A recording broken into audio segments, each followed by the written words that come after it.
Hey, welcome back, everybody. It's Sarcasm Speaks. It's Jared and Bob.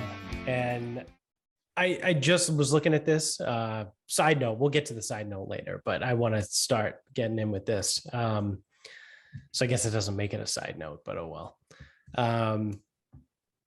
I just saw this on Twitter. So Chris Pratt is in the news again. Not because he has a movie that comes out in like 2 weeks, right? I think the final, actually, Jurassic Park. I think they're done. Like they're just going to retire it. They're not. Well, we'll see. We just talked about that on the last episode. I'm sure in 7 to 12 years they'll reboot it and do something different. But did you ever see? So, I guess would be the sequel of the new ones. The second one in the trilogy. Was it any good? Yeah. Okay. Yeah. I thought it. I don't feel. I don't know if I can say it was better than the first one. Because the first one was pretty good. But it was also very good. You know, like it wasn't one of those like, they went too far, they're doing too much. It was just different. It was it didn't really take place on the island. So it was good. Like I said, I don't want to give too much away, but I'm excited for the third one. I think it should be pretty good, but I think it comes out July 10th, if I'm not mistaken, which actually this episode is going to come out next Monday. So that would be July 4th. Oh, happy 4th of July. Yeah. Happy fucking Independence Day. Happy birthday, America. I think I saw somewhere one time that the 4th of July isn't actually the day, like the birth of America. I think isn't it the day the Declaration of Independence was signed? Yeah, but I don't think everyone signed it on the same day. Declaration get signed August 2nd. August 2nd, 1776 is when they actually signed it. So what is July 4th then? That's when it was adopted. The Second Continental Congress adopted the Declaration of Independence on July 4th. This is great. With 12 of the 13 colonies voting in favor and New York abstaining. Like, what did New York want? So from the very beginning, New York has just been a state full of cunts. True. Yeah. So fucking that's Quakers, right? That was Pennsylvania. I think New York was the Dutch. Oh, wait, wasn't Pennsylvania also Dutch? Hence Pennsylvania Dutch. Oh, potentially. Maybe. They probably started in New York and then migrated to. I want to say someone told me that that's why like New York's laws aren't as stupid as ours, because we had the Puritans and they had the Quakers. Okay. Well, now New York is way dumber than us, which is tough to do because we're pretty fucking dumb. But yeah, not everybody signed it on the 4th. It wasn't completed until August 2nd. So America's real birthday, I suppose, is August 2nd, 1776. If you want to be a dick about it.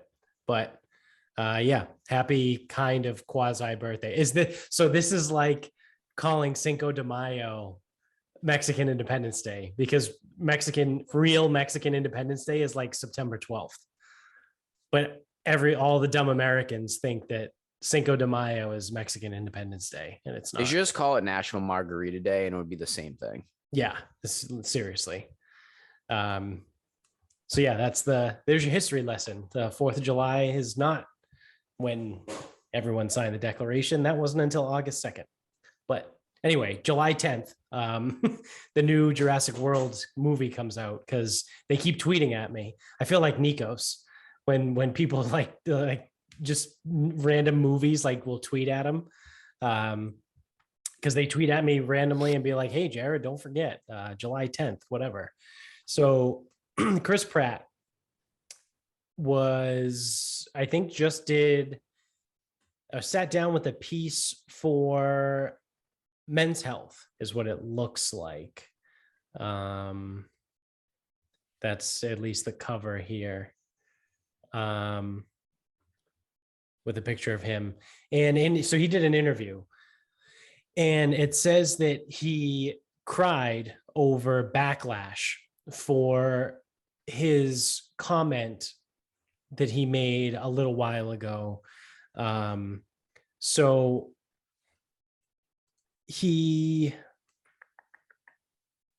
Chris Pratt a while ago made a post about his wife, who is Arnold Schwarzenegger's daughter, I think, something like that. I don't know.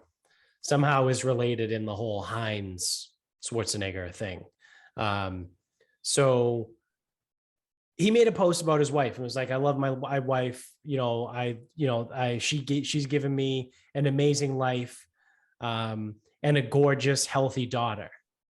Now, Chris Pratt has a child with Anna Faris from, I don't know, apparently 10 years ago, because the kid's 10 or 9 or 10. So everyone freaked the fuck out and went after Chris Pratt and tried to cancel him because his son with Anna Faris has some sort of disability. I don't know what it is off the top of my head, but obviously some sort of different disability, right? Okay, so I have the actual post. All right, so I'm going to read the whole post. It's not short, but this is from Chris Pratt about his wife on Instagram. Guys, for real, look how she's looking at me. I mean, find someone that looks at you like that. You know, we met in church. She's given me an amazing life, a gorgeous, healthy daughter. She chews so loudly that sometimes I put my earbuds to drown it out, but that's love. So I'm not going to keep going because that was the line. He just keeps talking about she helps me with everything, my greatest treasure, the Ken Griffey Jr. Upper Deck rookie card. It's her birthday soon, whatever. It like goes on the whole thing. That was the cliff notes of the rest of it. So that quick line of like, she's given me an amazing life, a gorgeous, a healthy daughter. And then he immediately says she chews so loudly sometimes and like goes on. Like I don't think that was meant as a slight to Anna Faris. And truthfully, I haven't seen anything from Anna Faris that has come out against him. It's just been people on Twitter, right? It's been the cancel mob, the hate mob, because people hate Chris Pratt anyway, because he's a conservative in Hollywood. He's a semi-religious person. I guess he's come out and said that he doesn't consider himself super religious, but he is obviously semi-religious. He said he met his wife in church and all that stuff. So again, conservative Christian in Hollywood, also white male, if you want to throw that in there, if you want to play that game. So a lot of people hate him. So they just took that one innocent little line and they ran with it, and they absolutely shredded him all over social media. So in this interview that he was giving, I think with Men's Health, he said that really fucked him up. It said he cried, and because his son has health issues and he didn't mean anything by it. And his quote here from this article is, "That's fucked up. My son's going to read that stuff one day. He's 9 and it's etched in digital stone. It really fucking bothered me, dude." Like, all these people that are going after him and saying these things about how he's a terrible father and all this shit. You don't give a shit about your kid. It's not what he meant, right? Like, I just read you the Instagram post. I think it's pretty clear that's not what he meant, right? Yeah, people just don't like him though. Like that's what it comes like that. I think that's what the stem is. They don't like him anyway because he's conservative to whatever extent. So now it's like, well, let's twist his words. Yeah. And I feel like that's all that's happening because it read like, I mean, I believe they have a daughter together. I believe that's factually correct. Right. No, you know what it is? It's the social media post where it's like, I like apples. And it's like, you didn't even mention oranges, bananas, or grapes. Yeah. It's like, I'm literally shaking right now. Educate yourself. Like, yeah, that's literally what it is. no, that's all the post is. Yeah, It's no, it is. It is. That's fucking great because that's so spot on. It could literally be like apples are my favorite fruit. Oh, so what you're saying is you hate bananas. oranges. Yeah, you hate oranges, and you fail to even mention plums and pluots and starfruit and fucking Yeah, don't Leo forget chewing about the fucking couch. kumquats either. Yeah, and gooseberries. Yeah. And yeah, that's the level of logic. I based on what you've read, Yep. that's the level of logic that I'm interpreting. Yeah. Sorry, I had to hit Leo with a pillow. Don't come after us, Peter. It's just a pillow. Oh, He's fine. oh, he's trying to chew the couch. Because I'm sure PETA wouldn't want him eating couch. I believe dogs in the wild don't eat couch. Yeah, I'm pretty sure that's not a natural food. No.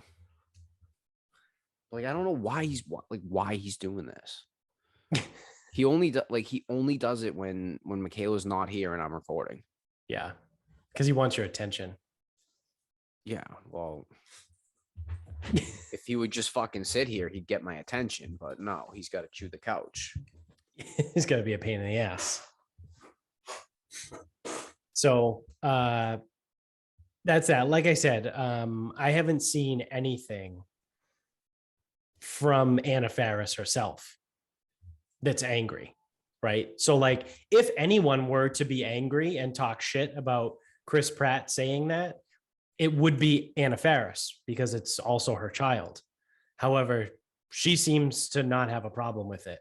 So these fucking, social warriors, I don't know if you call them social justice warriors even, but we'll use the term because it's always PC used. police. Yeah.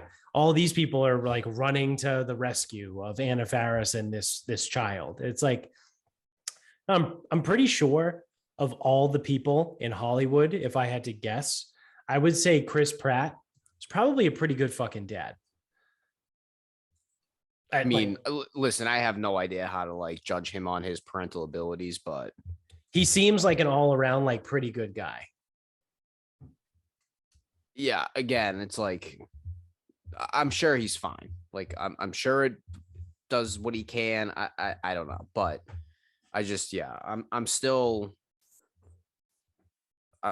just annoyed. Like people, I just don't get it. I just don't get people. It's like, first of all, how do you have nothing better to do than to go after Chris Pratt because he didn't mention one of his kids in a post about his wife, who he did not have the son with? Right. It's a post about her. It's not a post about his kids. Right. It's not like he has fucking Bart Simpson and he's got Bort in a cage where he feeds him fish heads. Or whatever the fuck his name was. Yeah. But like, I don't know. I don't know where people get off with this shit. Yeah, it's none of their business. I gotta get him out of this room. All right. Because really what it comes down to is it's none of their business. It's Chris Pratt made a post about his wife. You don't like it, too fucking bad. Like you don't like one word that he used, grow up. Like I said before, if anyone has a problem with it, it would be Anna Faris, and it would be up to her to say something. So, all right, I'm back. All right. That was just the one thing that I saw while I was flipping through Twitter. What else we got going on? Anything good? No, nothing good. I mean, is there ever anything good going on? No, not really. Well, I there's this one thing that I saw a while ago I'll float it out here. I think it's a super interesting idea. So I forget how I originally saw it. I think it might have been from like Roca News, like the email that I get, the daily like news email that I get. But there was this thing on there called Arrived Homes. Um, it's a company, and it's kind of like the stock market in a way. I'm gonna butcher explaining this, but for houses. So essentially, what it is you can purchase shares of real estate, but like not like real estate ETFs or any of that shit, like houses. So it's a company that was started by Jeff Bezos, actually. So I think he's the CEO or the founder or whatever the fuck it's called. He runs the company. And the way it works is you can go to, I think it's arrivedhomes.com, and sign up to join and purchase shares of a house. So I think the way it works, because when I went on it, this was admittedly a couple weeks ago. Everything was sold out. Like there was no availability to buy into shares. So I think the way it works is, say there's a house in Colorado for $300,000 that's being sold, and they divvy it up and they create shares of $100, right? What's 300,000 divided by 100? That's 3,000. So there's 3,000 shares of this home available to purchase. And now you say you want to just throw in like 10 grand, right? So you throw 10 grand to get, what is that, 100 stocks? 100 shares. You get 100 shares of this home in Colorado that's worth $300,000. Now, this company Arrived Homes will go purchase the house, right? This is where I'm not too sure how it works. I don't know if Arrived Homes has already purchased the house and you're now buying shares of it, or how it essentially works. But if it turns into a real estate, into an investment property, you then collect that rent. So if you own 100 out of the 3,000 shares, you would own 3% roughly. So if the rent in that home is $2,000, you would get roughly $60 a month in payment. Now, expenses, less fees and expenses and all that shit, right? But I think it's a really interesting way for people to get involved in real estate, especially younger people, right? Because that's what we hear right now, right? Is, oh, young people can't afford homes. So it's almost kind of a catch-22 too. Like, again, I'm making shit up here. Like, I don't know if on a $300,000 house that has $100 shares, the shares might be $20. The shares might be $1,000. They might change depending on the location and all that shit. There might be a lot of variables involved. But I know it kind of might be a catch-22 where it's like, well, if you have $15,000, why not put it down on a house that you can live in? Why invest it in something that's like theoretically halfway across the country? But at the same time, if you have $15,000, the way the real estate market is, at least around here in Massachusetts, you ain't going to get anything good for what you can afford, right? Like, I've talked to so many people just at work and going around lately that they're all like looking for houses, right? And they're like, oh yeah, you can get I think one of the guys from the moving company that I was working with was saying he was looking at a house in Tewksbury or Melrose or something like that, and it was $450,000 was the listing price, and it needed probably about $100,000 worth of work. And he's like, it's absolutely ridiculous. Like, for $450,000, like you should be able to just walk in. Like you shouldn't have to put $100,000, or like for 450, maybe you got to put 20, 30, 40,000 into it, do something, maybe you need a new roof, maybe you need some other shit. But like for a $450,000 house, you shouldn't need $100,000 worth of work. So that's a lot of what's out there. So maybe if you have that 15 grand, maybe it could be potentially a better investment to purchase shares of these homes that are somewhere around, and you can collect some income. And then I think eventually, I'm sure it works probably similar to being a stockholder, right? So if you have the house for, say, a year, maybe there's a meeting, maybe there's a quarterly meeting or whatever, and there's a vote to sell the house, right? Because the real estate market in that area is booming and it's absolutely nuts. And there's a majority decision in the votes of the shareholders to sell the house. Well, then maybe you end up making, like in the low, say you make $20,000. So you made $5,000 on your investment there. So it's kind of interesting, right? Like, it's kind of cool. It's a cool concept, but I don't know how many people actually know about it and how many people would actually do it. Yeah, it's definitely different, but it's just like any other investment. Like, it all sounds good and whatever, but then all of a sudden, you own the place, and if no one's renting it, the place tanks, whatever. Like, right. Or, doesn't sell, sells, who the fuck knows. But I got to imagine if you're the type of person that has 15 grand to invest in something like that, then you already have a house. Yeah. Like if you don't have a house and you have 15 grand for an investment, because that's the thing, is we're not talking about buying a home. You're not buying a home. You don't live there. Right. You're buying shares of a home. You're buying shares of a house. It's the same thing as a stock. Like, so anyone that's like, oh, well, just put that as a down payment on a house. It's like, what if the person already has a house? Right. Right. That argument doesn't make any sense to me. Yeah. Like, this is purely just an investment.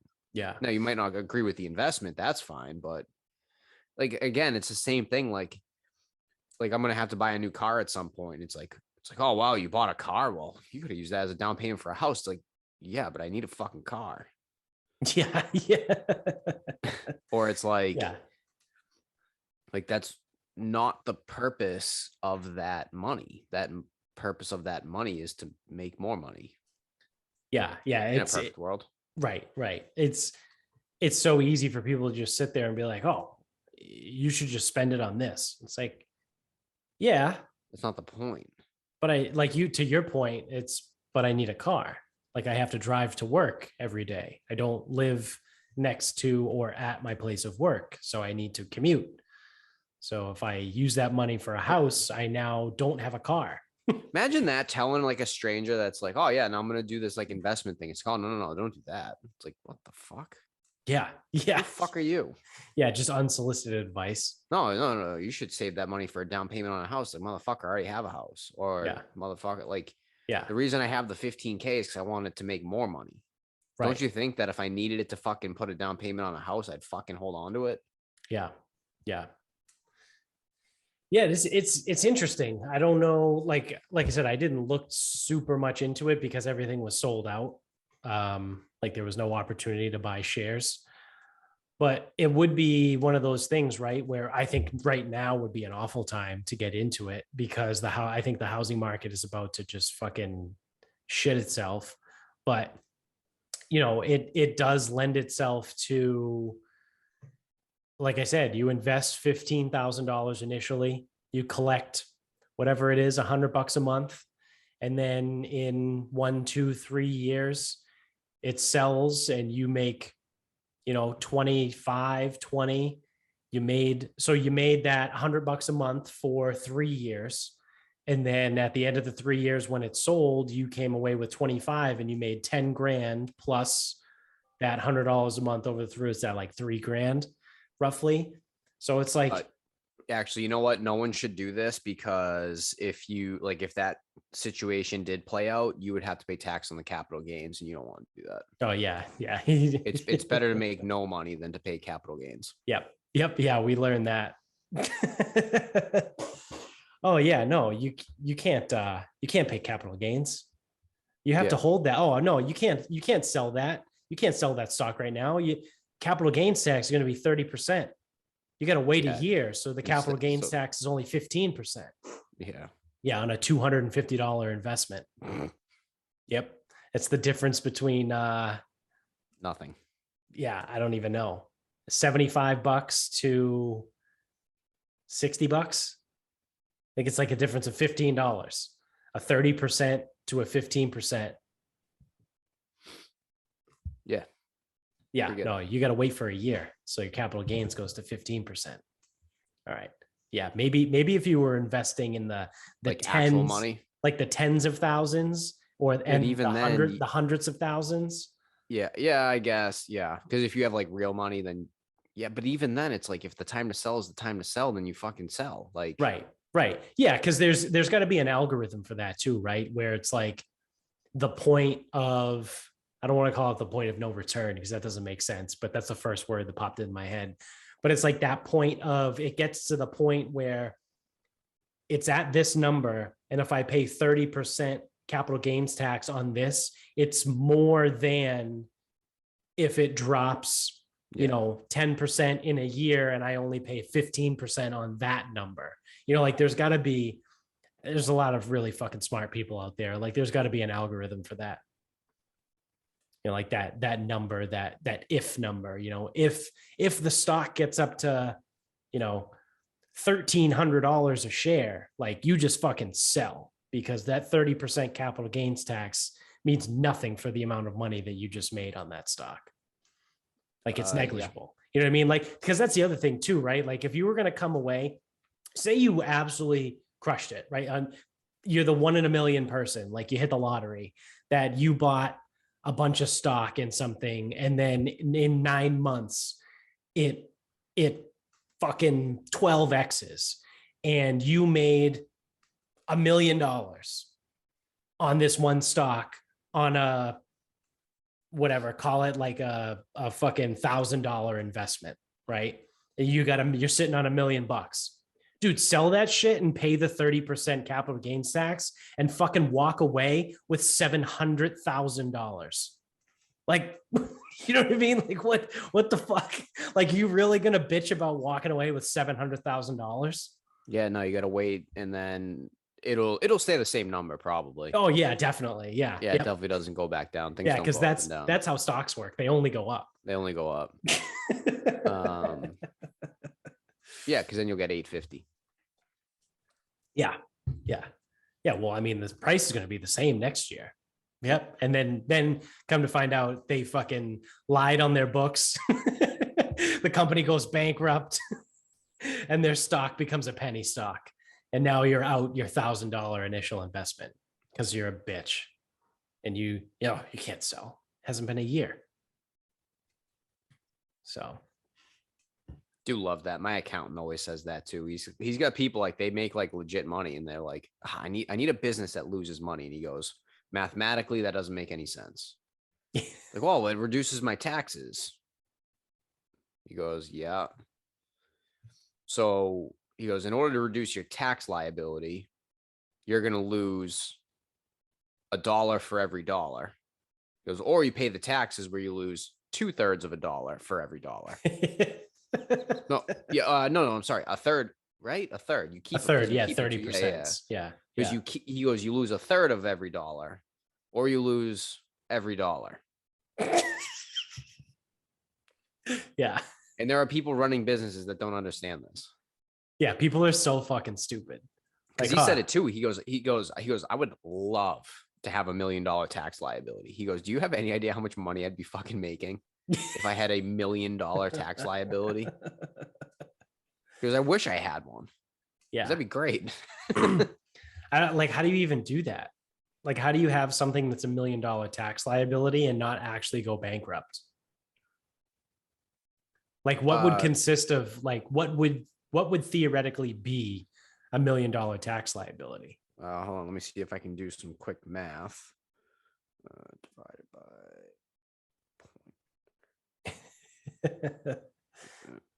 Math and stuff. Yeah, I guess if your taxable income was 2.8 million, you would have a $1 million tax liability if you pay 35% on your taxes. Wow. So yeah. Yeah, if you made 2.8 million, then you would walk away with 1.8. Yes. Before you start like deducting shit and all that crap. Yeah. Yeah. On Huh. a third, and that's on a 35% number. Right. Right. Right. So yeah, that's nuts. Yeah. So like I said, if you would your income, and again, depending on how you pay taxes, whether it comes out weekly or you pay quarterly.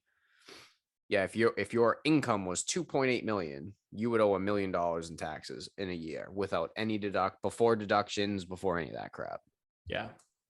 Now, generally, someone who's making 2.8 million in revenue, or I'm sorry, in income, has deductions, like actual ones. Yeah, and also has a really good accountant that can, Move some shit around. move some shit around, make everything look good. It's wild how just having a good accountant makes all the difference in the world. Like when I switched over to our accountant, I guess we Yeah, could I say, use him. I use him now. um, there'd be like emails or phone calls or like, hey, like, what about this or what about that? And I'd be like, oh wow, I didn't even know I could do that. And they're like, yeah, of course you can. Like, all right, cool. Let me find it. Let me find this and send it to you. Like for one of them, for last year, because I sold a bunch of stuff on eBay. They were like the one of the women who works there. I don't know. She was like, you need to send me the receipts if you have them for anything you sold on eBay when you purchased that. And I was like, I mean, I can look. Some of that stuff is pretty old. Like they're old, like college textbooks that I just didn't want anymore, and it was one of those. So we were going back and forth. Long story short, what she had told me was if I sold my old college textbook on eBay for $10, I can claim a loss on my taxes of $90. If I paid $110 for it and I sold it for 10, you can claim a loss because even though it's not in the same tax year, like you still invested 110 and you sold it for 10, you lost $100.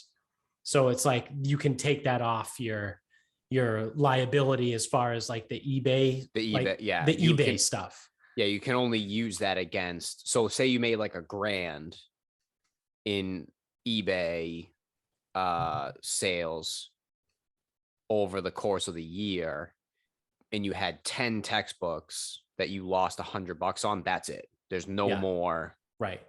It's the same thing like because he had texted me because I hit that scratch ticket last year. Yeah. He goes, hey, you don't have any like gambling losses. I go, none that we can fucking document. Yeah.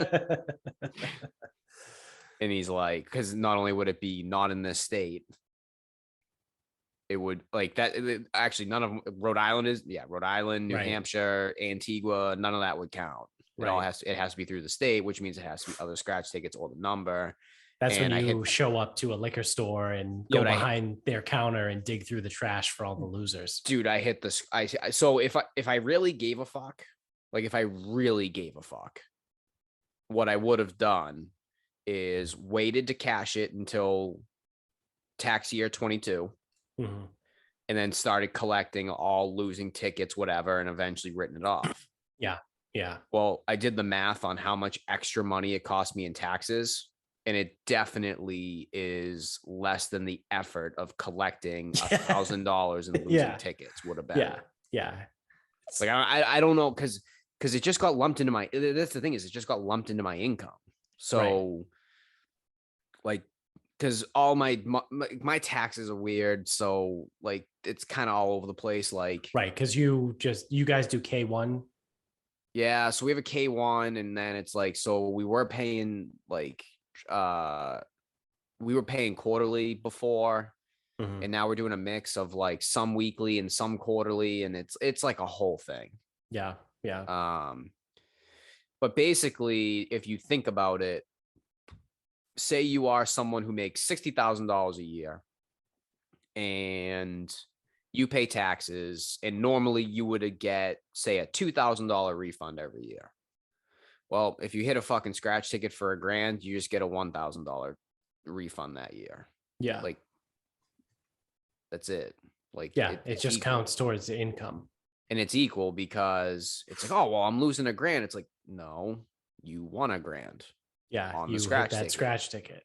If you don't like that, you should have sold that ticket to someone in the fucking mob who uses it for tax evasion. That's what you should have done. Yeah. But you claimed it. Therefore, you pay taxes on it. And again, it's like, well, the tax refund's my money. No, it's not. Yeah. It's interest-free loan. And it wouldn't even be like, and honestly, government. it wouldn't even be that. It would be like $250. So instead of your 2,000, it would actually be like 1,750. Right. But Yeah. That's a more closer number to it. Right. It would be negligible, right? Like it would be like you might Not notice worth it. the fucking effort. I'll tell you that much. Yeah, exactly. Definitely not worth the effort of going through it. Not for a guy that doesn't actually buy scratch tickets and play the lottery. No fucking way. Yep. Now, if I still worked at Stop and Shop, yeah, I would have a bucket next to me and I would throw all the fucking losers in there and I would just take it home and I'd have my $1,000 in fucking 8 work days. Yeah. But that's probably less. Well, if you want to dig through the trash like Tom Regazio, RIP, then yeah, you can have the tickets in like literally no time. Yeah. I sold way more than 1,000 tickets a day, or $1,000 in tickets. Oh yeah. Yeah. Way more. Especially on a weekend. Oh yeah. I would sell $1,000 in tickets by like, if we opened at 8, I'd sell that by like 10:30. And that's at a supermarket. Yeah. People would literally buy tickets off me and tell me that my tickets suck. Yep. Like, as if you're the ones that print them. Yeah. And it's like, oh, well, your tickets are garbage anyway. So give me 5 of the $5 cash word. I'm like, I thought you just said the tickets suck. Oh, I fucking hate the people that play a cash word. Those fucking crossword puzzle. It used to be annoying because the machine would go on the fritz if you put in too many losers. If you put in too many losers, and cash word was hard to figure out, like on the fly. Yeah. Like for us, like at the liquor store, people would get the cash words and they would just sit at the counter and scratch them. And I'd be like, hey man, I have customers that are going to buy booze that like actually is what keeps this place running. So I need you to get the fuck out of the way. Play your cash word over there. Like go or leave, just leave. But they wouldn't, because what they would do is they would get it. They would sit there. They would scratch the whole fucking crossword puzzle. If it was a winner, they would just hand it to me and be like, yeah, I'll grab like 10 more. Like, all right, cool. And if it was a loser, they'd be huffing and puffing and throw them out and then be like, give me 5 more. And we would go through this. Like I would have people that would spend 45 minutes to an hour just in the liquor store, just playing scratch tickets. And I have to like maneuver around them to like do my job. I'm like, you're a fucking pain in the ass. Like we always used to say, like, we're just going to get rid of the lottery machine. We're going to get rid of it. But we never. I think it does decent cash. It does. It does pretty fucking well. So, but again, it doesn't. I don't know how it all, I forget. I don't know how it all works though. I think, is it all commission? I think. Because like if the lottery because the lottery doesn't just give you a book of tickets. Like you have to buy that off the lottery. Yes. Yeah. And then for a fact, I know there's a commission off cashing tickets. Yeah. So if I cash $5,000 a day, the store gets whatever percent of that, which is why if you ever win big, you always want to cash it at, or you always want to go to the store that you bought it from. Right. And have them scan it, because then they get the commission credit. off of that. Correct. Yeah. So if you Yeah. ever won $1 million and you go back to the store, they're not going to give you $1 million, but they get a little tag or a little thing prints out. You staple it to it, sign your name, all that crap on the back. You still have to go to whatever, but you just gave that store a payday off that $1 million winner. Right. Right. Especially like the convenience stores. Like if you don't give a fuck about Stop and Shop, that's fine. I don't blame you. Yeah. But like small corner stores or anything like that, like if you actually like these people, like do them a solid, and that's what you should do. Yeah. But like, yeah, I don't know. Like if you sell so many books, do they give you like a bonus? Like I don't know how that works. Yeah. I forget really. I think at one point it was kind of cool. At one point, I think our store sold like a $50,000 winner. Yep. And I think we might have got like $5,000 or something. Yeah, I was gonna say I forget. I don't want to say Because I don't think the commission is 10% across the board. I think the more like there's probably like tiers to it. right. Like the more if you you- sell, the more the higher percent you get. Yeah. Or like there might be like a fixed fee up because like if you sell like a 10 million, it's like, well, they're not going to give you $1 million, but they'll give you like a decent Right. Right. whatever. Yeah. Cause I mean, they track and scan them in. Like we used to get books shipped to us and we would have to open them and scan them into the machine. Yeah, or else they're no good. And then do that whole thing and like activate them and all that shit. So the lottery definitely tracks that, like the rate at which you sell and activate and all that shit. But yeah, because I forget, I don't remember, but there's gotta be, yeah, it's been a while. like if you do say on like a Saturday, you do 10 grand in lottery sales. Yeah. That's gotta fucking come back somehow. But like the 10 grand obviously doesn't go to the store. It's gotta go to the lottery because they're the one with the prize payouts. Right. Right. But like there's gotta be something where, and I don't know what their algorithm is. So it's like, 5% of the sales you get a commission off of or whatever. Yeah. Yeah. Yeah. I just remember because it was cool that the guy that owned it at the time, who was great, I think he gave us all bonuses. Like he just gave us the money. Like he just passed like the lottery winnings on through like the managers that work there. And I think a couple of the right, like the people that have worked there for a long time. I think we got like, I don't know, we might have got like $100 or $200 or something. Like it wasn't anything crazy, but he did give everyone something. I mean, dude, for the business, it's free fucking. Yeah, it's literally free money. And if you don't give it away, you gotta pay taxes on it. Yeah. Or it becomes taxable income depending on how it's structured. Yeah. Isn't that what a trip? Taxes are such a fucking joke. Like there's literally nothing you can do to not pay taxes. Quite literally. No. Oh, you just work on Oh, the you table. can, yeah, there's that. And you can just choose to not pay taxes. I mean, yeah. You might have to go live in the backwoods in Maine for a few years, but I mean, it's just it's ridiculous. Like everything, oh, you gotta pay taxes on that.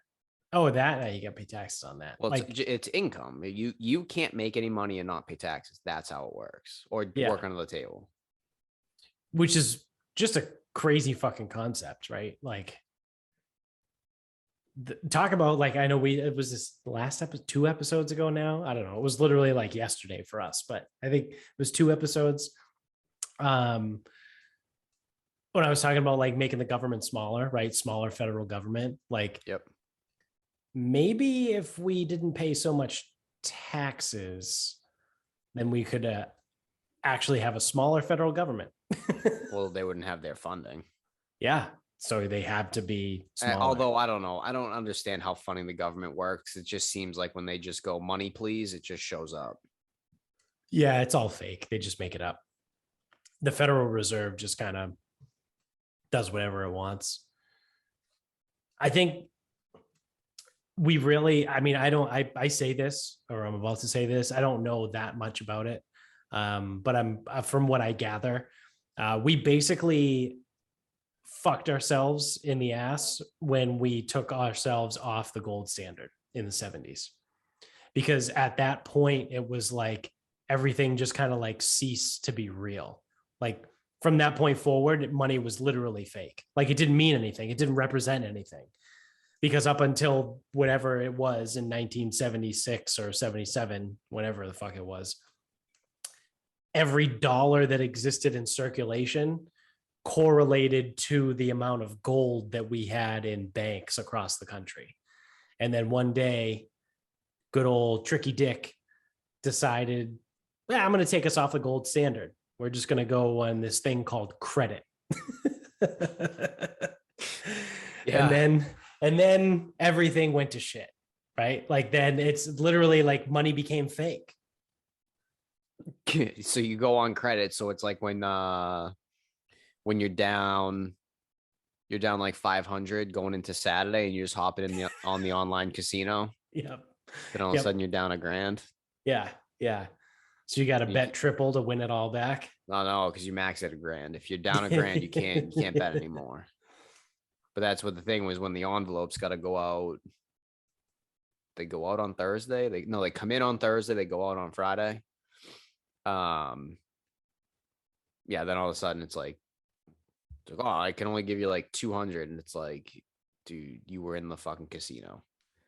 Yeah. But that's what Denise Richards is peddling now, the DraftKings casino. Really? Yeah. What is that? Like a physical online. Like the online casino. Like you go onto your sports book and you fucking go into the casino, play blackjack. Like, this is what I'm talking about. Like that's on DraftKings has that now? It's not just sports betting and like the daily fantasy? That's what Sammy P was talking about. Wow. But they better fucking do something. Their stock is in the shitter. DraftKings has completely, you want to talk about shit their pants. DraftKings has just diarrhea doo-dooed all over the place. It's fucking, they're at $12.80. So bad. Get fucked, buddy. In September, they were at $63. Yeah.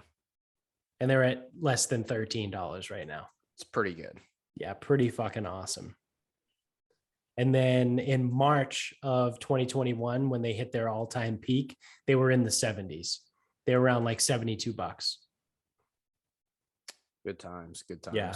Yeah. Remember when I bought DraftKings when it was at like $9 a share before it was DraftKings, when it was a Diamond Eagle acquisition? I don't even remember. Yeah. And then I saw it when it was trading at $70 and I was like, wow, this is going to go up really high someday. Because why would it go down? And here I am sitting at $12.80 a share. I mean, like I said, I bought it when it was super cheap. So like, and I bought a little bit more when it went up too. So I have lost some money, but I haven't gotten absolutely crushed on it. It's not like I bought the stock when it was at like $40 and now it's at 12. But it's fucking annoying. DraftKings, figure your shit out, man. I think I tried to work for them. They do have the casino now. Yeah. I'm curious to know, like I haven't actually done any sort of stock research on them, but I'm really curious to know what it is that caused them to tank so much. Like, I just don't think that they are profiting at any sort of sustainable or reliable level. Yeah. What you're seeing with a lot of sports books, like the American online, like mainstream ones, is they spend so much money. Yeah. You know, I can see that. There was fucking 12 positions that were available that I applied for. Like they spend so much. So creating like actual like profits is difficult in that space. Yeah. Despite how popular like sports betting is in these states, they are just like pumping money out the door. Yeah. Now, if they were smart, which they are not, they're on record as saying we're not smart. That's not a quote, that's paraphrased. If you were smart, what you would do is have the best lines. You know, obviously you got to go the right way. So it's like, yeah, sometimes your liability is going to change that, whatever. But you would have good lines, have them early or have extended, like have things that people can bet on. And you wouldn't fucking limit people. Yeah. Now, is someone going to fucking drill you for 20K?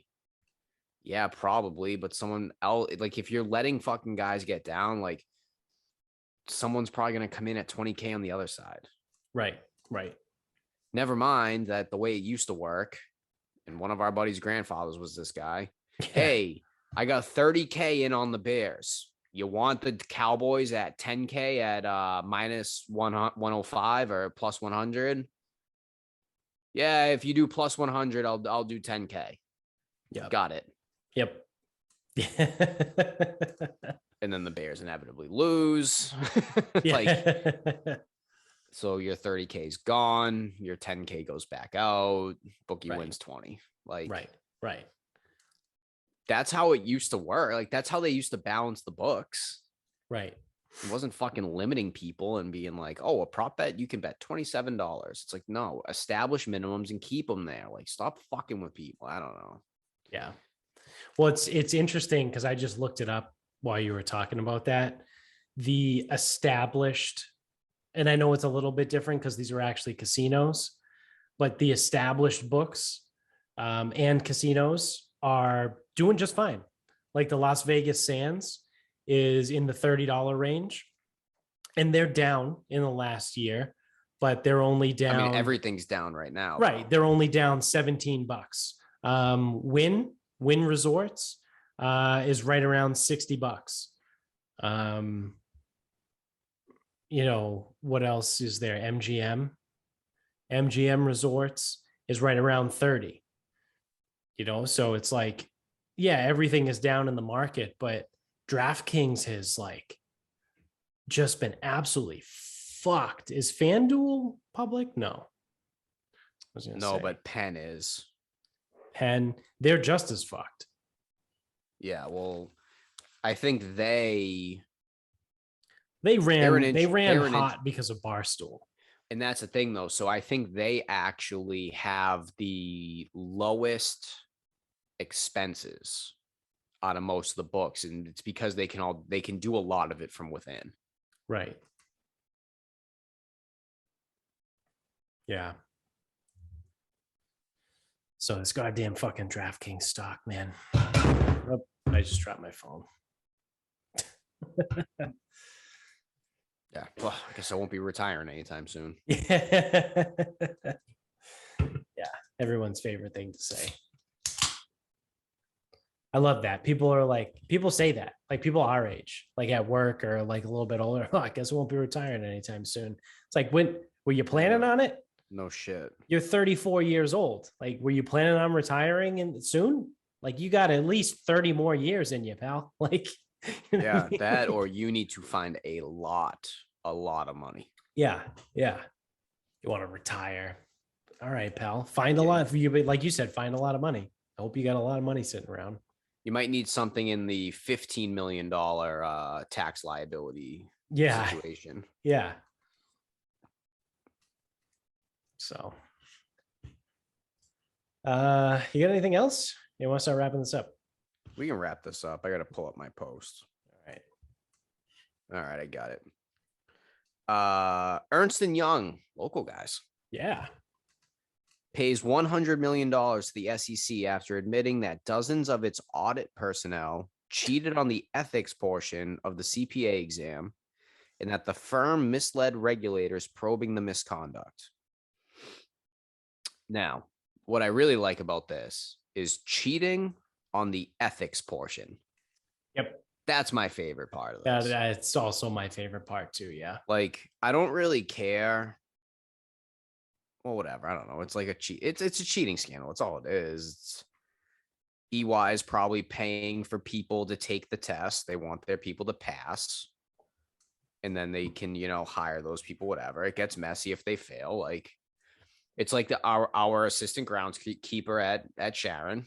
He failed his pesticide test twice. And if he didn't pass it the third time, he wasn't going to have a job because he is not a certified person to work. Right.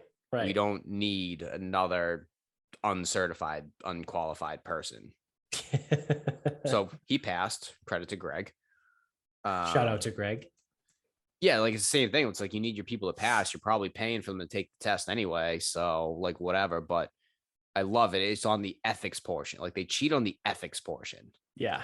It's like there's something about this that like I do feel like someone like fell asleep at the simulation. Where it's like, oh shit, I hit the ethics portion. That doesn't make any sense. Why would you cheat on the ethics portion? It should have been cheating on the math portion or whatever. I don't know. Fuck CPAs. Yeah. That's like one of those, like everyone's sitting around in the writer's room and they're like, that's hacky. Don't go with that one. Yeah.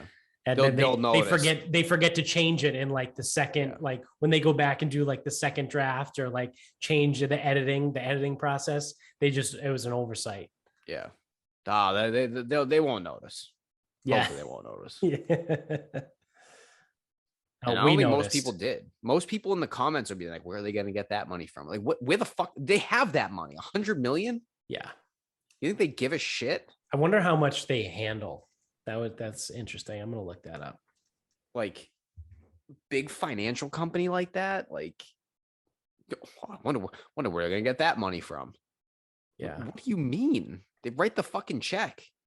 Easy. Yeah, $100 million. Like, what? I don't like. I don't get that one. I don't get. Like, where are they gonna get that money from? Themselves? I don't know how much they manage, but on Wikipedia it says their revenue is $40 billion with a B. They give a shit about 100 million. $100 million. They're like, oh, cool. Oh no. Oh no. What are we gonna do? Yeah, like they're talking to the SEC and they're like, oh, it's probably gonna be like $100 million penalty. It's like, oh, okay. Yeah. If it's gotta be 100 million, that's gonna sting a little, Yeah, it's we're like, gonna have to but what you guys. Yeah, what you guys did was bad. It's like, oh, okay. Checks in the mail already. I already sent that out. Yeah, you really showed us on that one. Yeah. 40 billion. $40 billion. And you know what that 100 million is? Tax write-off. Yep. Yeah, it is. They just lowered their tax liability. I can't find anywhere. Maybe it's weird to me that, or maybe I don't know. I can't find how much like they manage, right? So like on Wikipedia, if you go to BlackRock, my favorite company, the golf course, the global investment firm, it says it doesn't say how much they manage. I thought it did at one point. Yeah, it is. It says BlackRock is the world's largest asset manager with $10 trillion in assets that they manage. So that's just like what they manage, right? Like they do all that shit. Yeah, they earn 10 trillion. So their revenue is 20 billion. So they manage the most money out of any company in the entire world, and their revenue is 20 billion. And Ernst Young's revenue is 40 billion. Yeah, I also don't exactly know everything Ernst Young does. Yeah, I don't think they're strictly like a management firm. Like obviously not. They do taxes, they're CPAs and all that shit, but yeah. I'll be 1,000% honest. I don't really understand what all big finance companies do.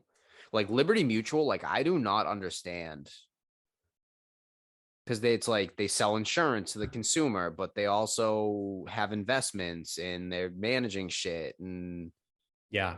Like I know, like we know someone who works there in compliance. I'm like, I don't like. What do you do? Yeah. That's what I'm learning in my time so far at my new job is because we're working like basically like pretty heavily into the corporate world. That corporate structure is the dumbest fucking thing ever. There Oh are yeah, you needed to work a new job to know that. Well, no, but like now I'm faced with it every single day, right? Because I'm like, oh, who's that person? That's like, oh, they're the senior director of this. And I'm like, well, I thought this guy was like the president of North America. And they're like, well, yeah, he is. And I'm like, well, the senior director doesn't report to that guy? No. But they're both in research and development? Yeah. So who's the boss of the senior director of this? Well, it's kind of weird because it's like this other person who's in like global development and all this shit. And it's like, what? So why do you have someone who's a senior director of research and development not report directly to the head of North America research and development? Like it's all of these like weird, Dude, like middle layer it's like tiered, like Bridgewater. It's like when we worked at Bridgewater. yeah, it is. It's quite literally It's like, oh, conference that. and events. You guys do all the events on campus. Well, not all Kinda. of them. What do you mean you don't do all of them? Well, we do all of them except the campus center. Yeah. It's like, oh, okay, that's weird. Why is that? It's like, oh, well, the campus center conference and events is owned by a different department. It's like, well, who owns you? It's like president's office. It's like, why does the president's office? Oh, whatever. And it's like, oh, well, we need more tables and chairs. It's like, oh, you guys can go deliver those, right? Nope, different department. It's like, okay, so you're telling me that if I'm doing an event that's in like the campus center and then after that we go to the math building, I have to go to 3 different fucking departments to figure this shit out. Yeah, actually, it's more. Yeah. Because at one point we were just the ops crew. Like we just do setup, takedown, parking signs. Right. You got to talk to an EP or an EC to get the details for what you want. Yep. And then there's a separate department in our office that does all the IT, but but we don't talk to, we don't deal with them. We don't touch IT, whatever. Yeah. Yeah. It's like, wouldn't this be easier if there was somebody in charge of all conference and events, whatever. And then like, different departments maybe. And like, the ops crew just does everything, which now I think it is now. It is. Yeah. Was it like that when you were there? Yeah. They were just switching over. We just took over the campus center in my first year. So. Yeah, that was retarded when I was there. Yeah. Yeah. It's wild. Like it's these people that exist in middle management on essentially like an island. Like they don't have direct reports, but they also don't report directly to like the North American it's like what? Yeah, on a given week, I do 15 minutes of real actual work. Yeah, that's literally what it is. Yeah. I mean, I could just tell. Dude, I know Office Space was like one company, it wasn't this massively corporate thing, but like it's true. Oh, so you bring it to the customer. Well, I don't bring it to the customer. Oh, but you handle when they call. Well, no, my assistant does that. Like, what would you say you do here? Yeah. That is, I know it's a comedy and it's supposed to be like that, but that's actually pretty accurate.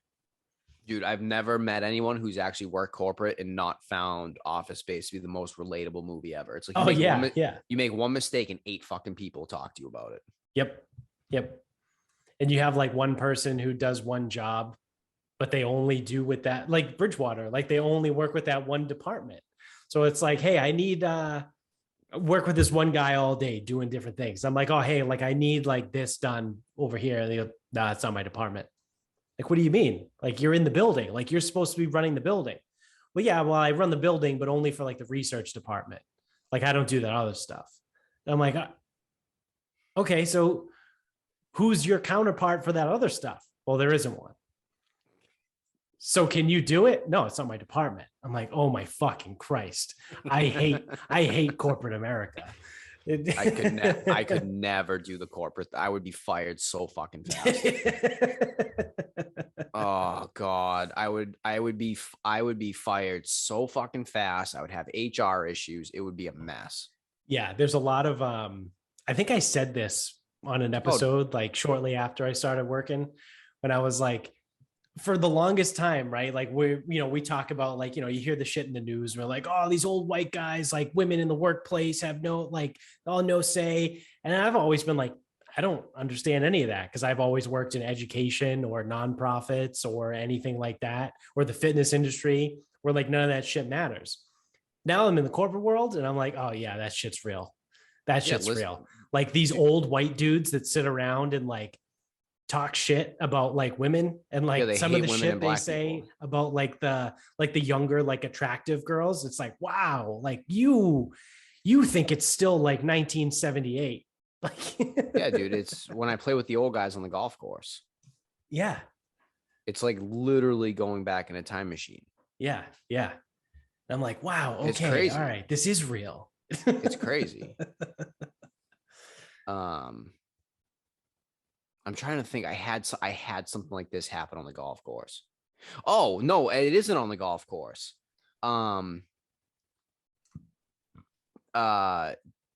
It's like the guys in the gym because James trains a bunch of old white guy golfers. Yeah, like nobody I fucking trained. Thank God. They still talk like that. And like the big thing of like a woman wanted to play a tournament one time. The guys were like up in fucking arms about it. Yeah. And like they still like do this shit. I'm like, who fucking cares? Yeah. Who fucking cares? Yeah. It's crazy. I was thinking the HR shit, like when I sit there and go, you fucking cocksucker, and then someone's like, so we have a complaint. You called someone a fucking cocksucker, and it's like, yeah, I did, but it was myself. Yep. Like, well, like I don't even know. Like, can you have an HR filed against yourself? Like, is that even possible? Well, why did you do that?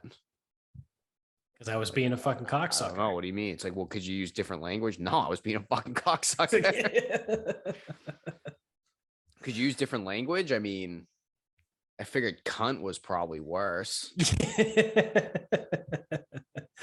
You dumb fuck. I guess I could do that. Stupid motherfucker. Yeah. I could never do corporate. Never. If I ever have to go corporate, I dude, like I might be more successful panhandling. Like, I'm not sure. Well, it's funny. It's so funny seeing like the difference too of like when you get people in smaller groups, like all the corporate bullshit goes out the window, right? Like, but when it's like in a meeting, people just talk nonsense. Like it's wild. Like I could be having a conversation with someone and they're like, oh yeah, like this fucking I had to fix my goddamn light over the weekend. I had to replace it. I couldn't believe it fucking blew out, whatever. Like it was such a hassle. I had to turn the lights, like, you know what I mean? Talking about that shit. And then literally like 30 seconds later, that same person, we could be in a big meeting and they're like, well, taking a look at everything that's going on, I think it's safe to conclude that we need to get together again and have another meeting to discuss further and take this offline. And it's like, what the fuck did you just like? Because they have these buzzwords, right? In the corporate world. Me and Jones, shout out to Jones, we go back and forth and bitch to each other about like the dumb shit that people say in the corporate world. And it's always like, oh, we'll circle back to that, or we'll take this offline. Or when you end a meeting early, this is my favorite. They're like, we're going to give everyone some time back in their day. It's like, buddy, we finished the meeting like 7 minutes early. Like, or sometimes they'll be like, oh, looks like, we can give everyone 7 minutes back today. It's like, no, how about you just say, all right, cool. Anyone got anything else? All right, cool. Let's wrap this up early. Let's get out of here. Like, don't come at me with that bullshit. Like the corporate speak is hilarious. The one thing, I'm going to use this as my final thought because I've just been ranting on this. So this is my final thought. The one thing that drives me fucking nuts about corporate speak in particular is the use of the word myself. Now, I don't know why, but I'm a bit of a stickler when it comes to grammar, right? Because I think when you don't use proper grammar, you sound like a stupid motherfucker, right? Or would you call yourself? You fucking cocksucker. Fucking cocksucker. Yeah. When you don't use proper grammar, I think you sound like a fucking cocksucker. So everyone in the corporate world uses the word myself. So they'll be like, oh yeah, so there was myself, Bobby, and Matt. It's like, no, you sound like a retard. Like that's not the proper use of the word myself. Like, I don't know if I don't think it's a prepositionatory fucking thing, but I don't know what it is, but it's not used that way because the one thing I remember from like middle school or high school English, whatever fucking class I learned it in, to decide what word you're supposed to use, whether it's I, me, or myself, you're supposed to take out everything in the sentence and just have that. And if it sounds stupid, it's wrong. So the other way to remember is if you're talking about yourself in the subject of the sentence, it's I, in the predicate, it's me, but whatever. It's easier to just say, take everything out. And if it sounds dumb, it's wrong. So in that case, it would be like, yeah, you can contact myself, Bobby, or Matt. Take all that out. Say, you can contact myself. That sounds fucking stupid. You can contact me. You can contact me or Bobby or Matt, right? Like, or they're like, oh yeah, we were there and it was, I'm trying to think of another one. Oh, so what you're saying is you want Bobby, myself, and Matt to handle this. No, it's me. Like, or they use myself at the beginning and it's like, no, it's I. Say I. Like, it just drives me nuts because the use in particular of the word myself, like, I don't know what it is. I don't know if people are trying to sound smarter because they think that like me, the word me is like dumb, but like that's proper grammar. That's proper English. Like that's how you say it, right? Like you don't say like, oh, can you pass myself the clipboard? No, that's fucking dumb, right? That also means something totally different. Like when you say pass myself the clipboard, that quite literally means I'm giving the clipboard to myself. Like I'm giving it to me. Me is giving it to me. So like, oh, pat myself. No, give me the clipboard. Can I have the clipboard, please? Can you give it to me, please? Not, can you hand it to myself? Clipboard real quick. Yeah. Garcon. Myself needs a drink. No, I. The word is I. I need a drink, not myself. You dumb motherfucker. Yeah, it drives me nuts.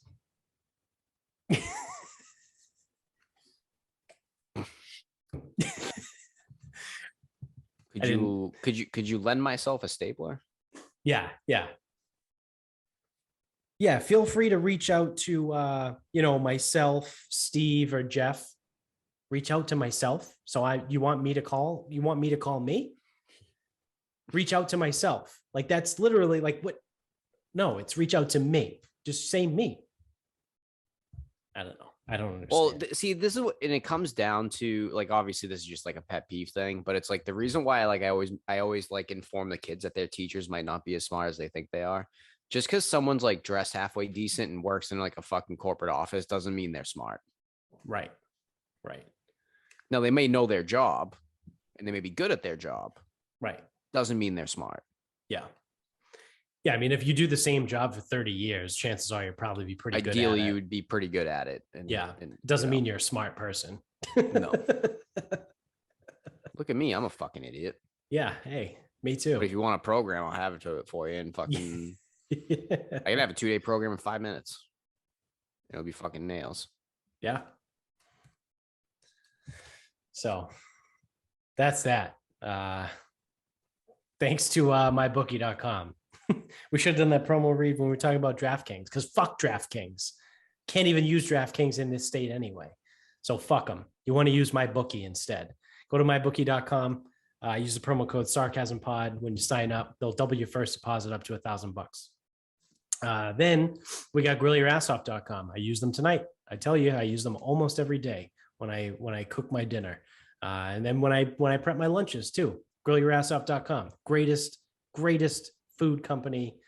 I don't know if that's true, but the greatest seasoning company and food accompaniment company. That's a fun word to say, in all of the land. They got all the best seasonings. They got pickles, barbecue sauces. Their hot sauce, absolute fire. No pun intended. But it is delicious. I'm gonna buy some more. I'm about to run out. So they're, if nothing else, just buy their hot sauce. It's worth it. I think it's like $6, $7. You get 15% off when you use the promo code Sarcasm Pod. So it'll be like, I don't know, $5 maybe. Like you can't spend $5 on the best hot sauce ever. Just do it. So again, Sarcasm Pod, 15% off at grillyourassoff.com. Thank you for watching. If you're on YouTube, make sure you give us a thumbs up, like, rate, subscribe, review, tell everybody you know about the show. You get us on Instagram at Sarcasm Speaks Pod. We're on Twitter at Sarcasm_speaks. We're on Facebook at Sarcasm Speaks. The website is Sarcasm Speaks. Go to the merch store, buy some merch. If Jones was here, he'd be holding up the coaster, the handy dandy coaster. You can buy one. You can buy 1,000,000. You can buy t-shirts. You can buy literally anything with our logo on it. So until next time, good night, everybody. And don't forget to use the right form of the word name.